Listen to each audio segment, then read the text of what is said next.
अस्सलाम वालेकुम dear students, मैं हूं वहीद वज़ीर। उम्मीद है आप सब खैरियत से होंगे। तो इस वीडियो में हम बात करेंगे इंडोसाइटोसिस एंड एक्सोसाइटोसिस। तो पहले हम इंडोसाइटोसिस को लेते हैं, इसके बाद एक्सोसाइटोसिस की तरफ आते हैं।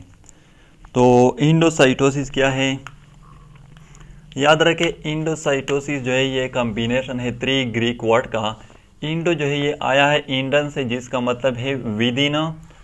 साइटो जो है ये आया है काइटोस से, जिसका मतलब है सेल। और ओसिस जो है इसका मतलब है प्रासिज़ा।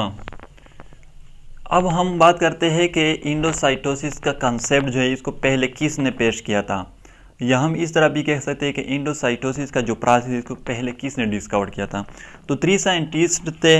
एक का नाम था जोसेफ गोल्डस्टेन, दूसरे का नाम था माइकल ब्राउन, और थर्ड वन जो था वो था रिचर्ड एंडरसन। ये 3 साइंटिस्ट थे जिसने इंडोसाइटोसिस का कंसेप्ट जो है इसको लाया था, पेश किया था। डिफिनीशन को हम किस तरह करेंगे, द कैप्चरिंग और इंगल्फिंग ऑफ मटेरियल और particle from outside by the cell.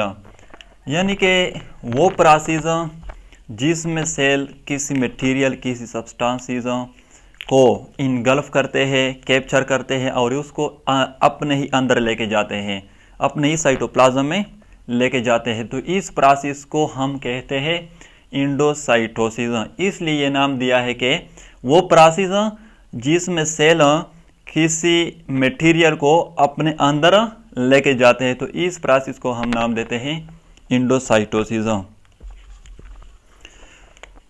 ये फॉर एग्जांपल हमारे साथ एक सेल है, याद रखें। आप लोग कंसीडर करें कि ये सेल मेम्ब्रेन है, ये आउटसाइड ऑफ द सेल है यानी कि एक्सटर्नल इन्वायरमेंट है, और ये इनसाइड ऑफ द सेल है यानी कि साइटोप्लाज्म।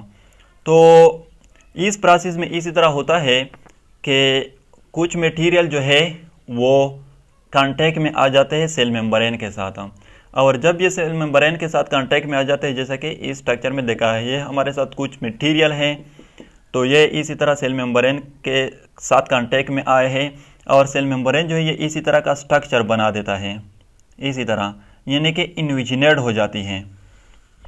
ये हुआ फर्स्ट स्टेप। सेकंड स्टेप जो है इसमें क्या हो जाता है, ये इन्विजिनेटेड पार्ट जो है इसमें इंक्रीज आ जाती है। इसी तरह ये इन्विजिनेशन जो है ये इंक्रीज हो जाती है, मतलब कि पॉकेट लाइक स्ट्रक्चर बन जाता है, और ये मटेरियल जो है ये इस पॉकेट लाइक स्ट्रक्चर के अंदर फंस जाते हैं। ये हुआ सेकंड स्टेप। थर्ड स्टेप में ये जो पॉकेट लाइक स्ट्रक्चर है ये कंप्लीटली क्लोज्ड हो जाता है, बंद हो जाता है, और ये इनके अंदर मटेरियल जो है ये फंस जाते हैं। अब ये बाहर नहीं निकल सकते। और फोर्थ स्टेप में क्या हो जाता है, ये जो पॉकेट लाइक स्ट्रक्चर है फोर्थ स्टेप में ये सेपरेट हो जाता है सेल मेम्ब्रेन से, और ये इसी तरह का स्ट्रक्चर बन जाता है जिसके अंदर ये मटेरियल है, और इसको फिर हम नाम देते हैं वेसिकल। इस स्ट्रक्चर को हम नाम देते हैं वेसिकल। अब ये साइटोप्लाज्म में चला गया, यानी कि ये मटेरियल जो है ये साइटोप्लाज्म में चले गए। अब ये in the form of vesicle cytoplasm में जहाँ पर इसकी ज़रूरत होगी वहाँ पर ये चले जाते हैं, और वहाँ पर वो यूज़ हो जाते हैं। तो ये जो प्रोसेस है इसको हम कहते हैं इंडोसाइटोसिस। अब यहाँ पर ये भी नोट कर लें, अगर ये मटेरियल जो है जो इस सेल के अंदर चले गए, ये अगर सॉलिड है, सॉलिड, तो फिर इस इंडोसाइटोसिस को हम स्पेशल नाम देते हैं फेगोसाइटोसिस।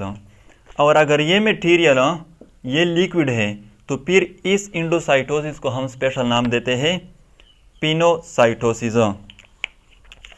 याद रखें फेगोसाइटोसिस जो है ये भी कॉम्बिनेशन है 3 ग्रीक वर्ड का। फेगो जो है ये आया है फेगन से या फेजन, जिसका मतलब है टू ईट, और साइटो जो है ये आया है काइटोस से, जिसका मतलब है सेल, और ओसिस का मतलब है प्रोसेस, यानी कि eating process of the cell is called phagocytosis. और पिनोसाइटोसिस जो है ये भी क्या है, कॉम्बिनेशन है 3 ग्रीक वर्ड का।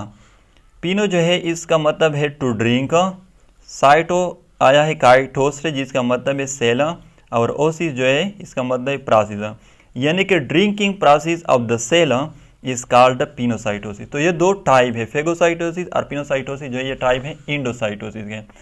अगर ये मटेरियल सॉलिड है तो फेगोसाइटोसिस, अगर लिक्विड है तो पिनोसाइटोसिस। ये हुआ इंडोसाइटोसिस। अब हम आते हैं एक्सोसाइटोसिस की तरफ।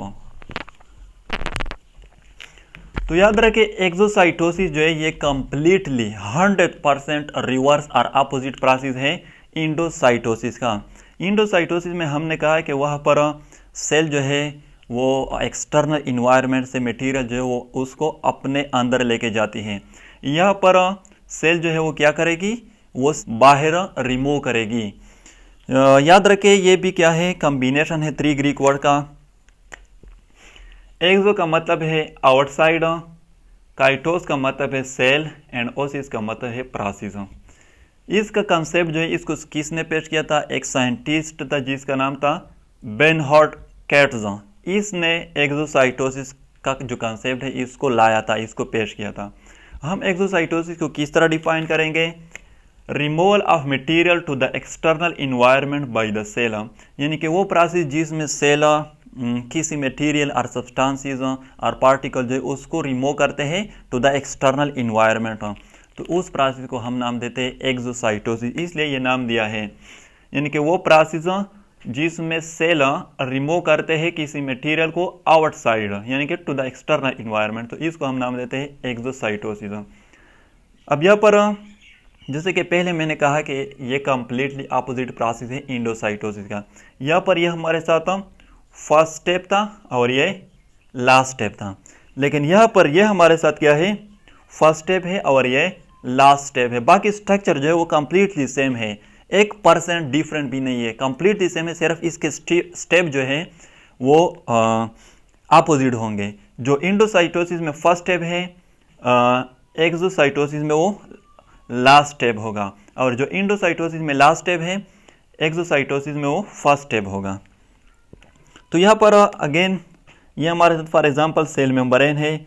आप लोग कंसीडर करें कि ये इनसाइड ऑफ द सेल है, यही साइटोप्लाज्म, और ये क्या है, ये एक्सटर्नल इन्वायरमेंट है। तो जो मटेरियल सेल को रिमूव करना चाहती है वो सेल मेम्ब्रेन के नज़दीक आ जाते हैं इन द फॉर्म ऑफ विजिकल की फॉर्म में। ये हमारे साथ विजिकल है, ये इसके अंदर मटेरियल है जो सेल उसको रिमूव करना चाहती है। तो फर्स्ट स्टेप में तो ये सेल मेम्ब्रेन के नज़दीक आ जाते हैं। सेकंड स्टेप में ये विजिकल जो है ये सेल मेम्ब्रेन के साथ कांटेक्ट में आ जाता है, सेल मेम्ब्रेन के साथ अटैच हो जाता है। थर्ड स्टेप में इसकी ब्रेक डाउन हो जाती है। यहाँ पर आप लोग देख सकते हैं हमारे साथ क्या है, ओपनिंग यहाँ पर प्रोड्यूस हुई है, तो इसकी ब्रेक डाउन हुई है। फोर्थ स्टेप में ये मटेरियल जो है ये outside of the cell release हो जाते हैं। आप लोग यहाँ पर देख सकते हैं ये रिलीज हुए हैं। तो ये जो प्रोसेस है इसको हम कहते हैं एक्सोसाइटोसिस। यहाँ पर एक इम्पॉर्टेंट पॉइंट है, आप लोग नोट कर लें, एमसीक्यूज में भी आ सकता है। अगर कोई आपसे पूछे कि यानी कि सेल मेम्ब्रेन की जो लेंथ है वो कौन से प्रोसेस में डिक्रीज होती है और कौन से में इंक्रीज होती है, तो इंडोसाइटोसिस में सेल मेम्ब्रेन की जो लेंथ है वो डिक्रीज हो जाती है और एक्सोसाइटोसिस में इंक्रीज हो जाती है।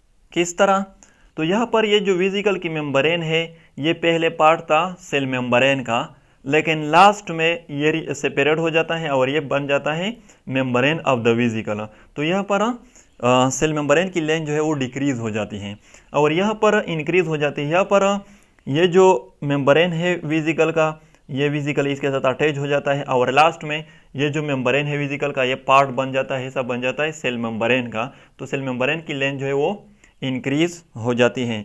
तो इंडोसाइटोसिस में सेल मेम्ब्रेन की जो लेंथ है वो डिक्रीज होती है और एक्सोसाइटोसिस में इंक्रीज होती है। तो डियर स्टूडेंट्स ये थी इंडोसाइटोसिस एंड एक्सोसाइटोसिस। अगर वीडियो अच्छी लगे तो लाइक भी करें, कमेंट भी करें। अगर अभी तक चैनल को सब्सक्राइब नहीं किया है तो चैनल को भी सब्सक्राइब करें। थैंक यू एंड खुदा हाफिज़।